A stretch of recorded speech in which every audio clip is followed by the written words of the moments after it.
The prop lines are posted. The weigh-ins have happened, and I missed them. I haven't reviewed the results. This is going to be not going to be a full card breakdown or analysis, but there's some treats embedded in this Monkey Knife Fights pick piece. I like Monkey Knife Fights because it's simple. It's performance-based prop betting. So for MMA, we are wagering the over-under on the amount of significant strikes per fighter. Easy, right?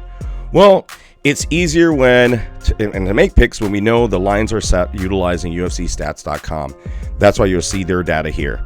I don't have a lot of faith in UFCstats.com, but how credible are they or any stats in a fight? And how credible am I? First fight we're looking at is Marc-Andre Beneil versus Abu Azatar. Abu Azatar and Beneil are both coming off of suspensions. This fight is going to be interesting in that can Beneil do anything to withstand himself against Azatar's attack? The guy is just a decision machine, an attacking machine. Doing some basic math here, we're going to see that Azatar lands 16 strikes per round or 48 per fight. Beneil is 21.5 strikes per round or 64 for the fight. So I'm leaning on this being more and more depending on how it goes. Next fight we have, I love this fight. It's going to be extremely exciting. Michael the Lord Oleksiejczuk versus Modestus the Baltic Gladiator Bukowskis. My goodness, the names themselves. We have the Lord versus the Baltic Gladiator. It just screams of violence. I appreciate that. These guys are both decent volume strikers. The three keys to look at here and to point out is Bukowskis gets hit a lot.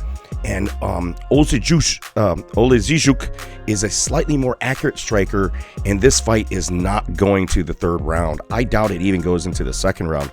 So if I'm going to cap this or look at the significant strike totals, I'm looking at 1.5 to 2 rounds, completed rounds for this fight. So 24.15 strikes per round for Oleksiejczuk and 17.8 for Bukowskis, or 40 for the fight. Their number is pretty good here at Monkey Knife Fight. It pretty much is capped at 1 3/4 rounds on point.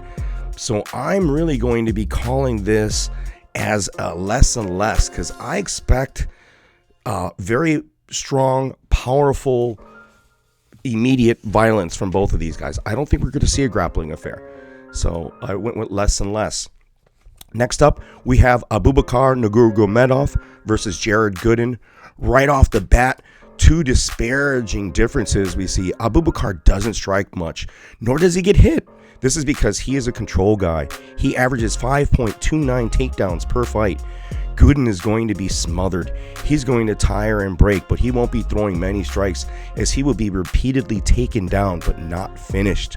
So Abubakar doesn't have a lot of volume once he does take you down. He's at 7.05 strikes per round or 21 a fight.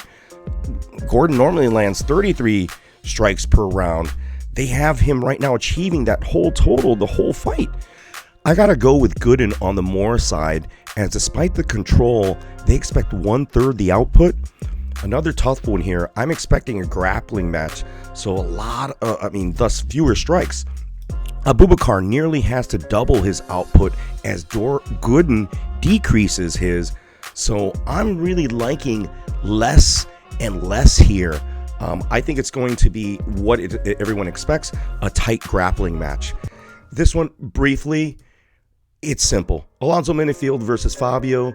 Who is that guy? Sure no. It's not going to lasting 2 minutes. This is going to be an easy less and less. I would take the under. I would take Alonzo Minifield in round 1. I wouldn't put it in a parlay, but I think there's going to be some easy money out there on that fight. I'm surprised that the UFC would put this on.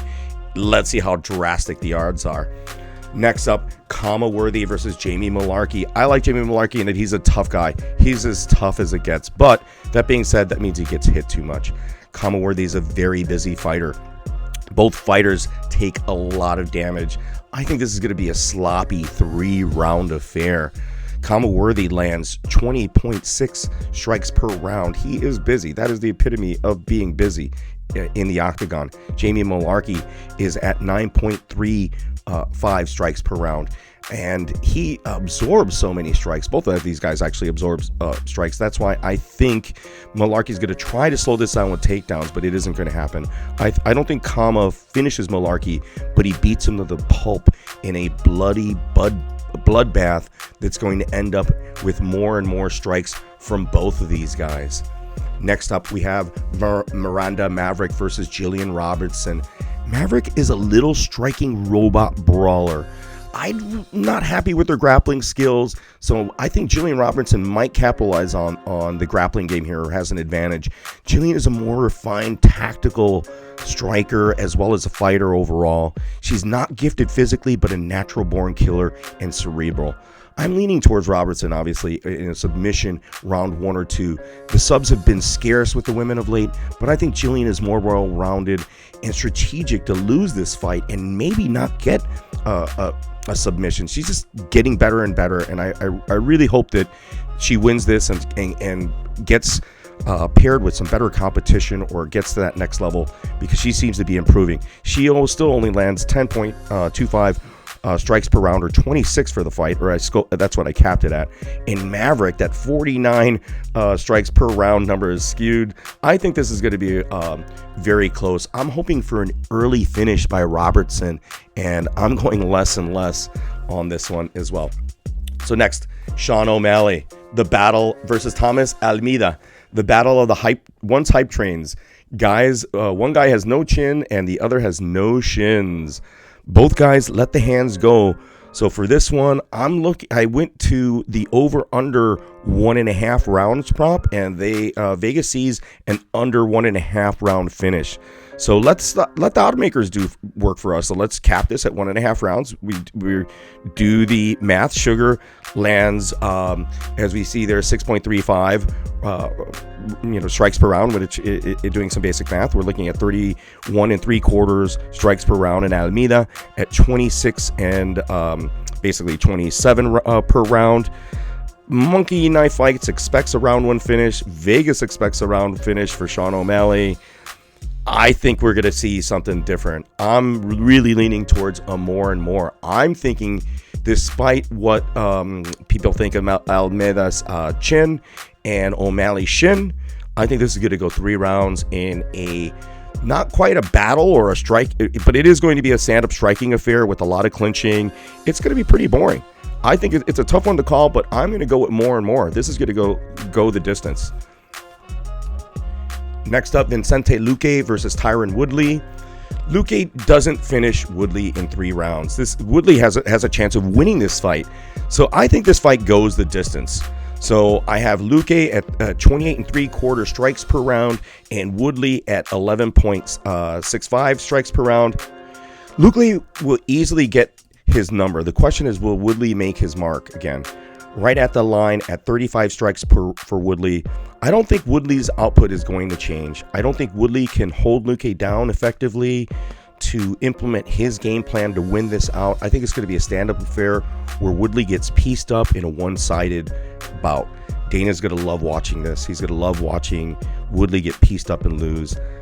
I have last second from this switch to more and more, because I think Luque is not going to finish Woodley, and Woodley's going to stand out a little bit. He's going to fight for his career and for his name. He's going to produce a little bit, but I just don't think he's going to be able to withstand Vicente Luque's constant energy and barrage. He just doesn't have it in him anymore.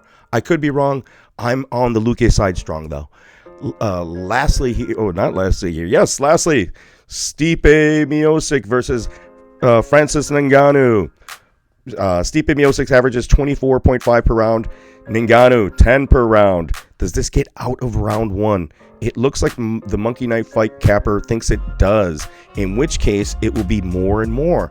Last fight, Stipe had 70 strike totals with 6 takedowns, while Ngannou had 21 total strikes. Monkey Capper is baiting us, but I'm on the Stipe for more, and Ngannou is more, as he's going to pace himself, I think. Ngannou, that is. By the way, if you're curious, in the Derek Lewis fight, Ngannou had 11 strikes over 3 rounds, and the most he's ever thrown is 36 strikes. So the 20 is a pretty sizable number for him there. So, man, Monkey Capper did a very, very good job. I'm hoping that Ngannou jabs a little bit more this fight, and I'm leaning it to go the distance in a Stipe victory. So I'm leaning towards more and more. It should be a fun fight despite all the losses that we've had in the bouts. I look forward still to this weekend. I hope that everyone has a great, safe weekend. I appreciate everyone that sits through all this stuff. Hit the like button, dislike button, subscribe, comment. Thank you very much.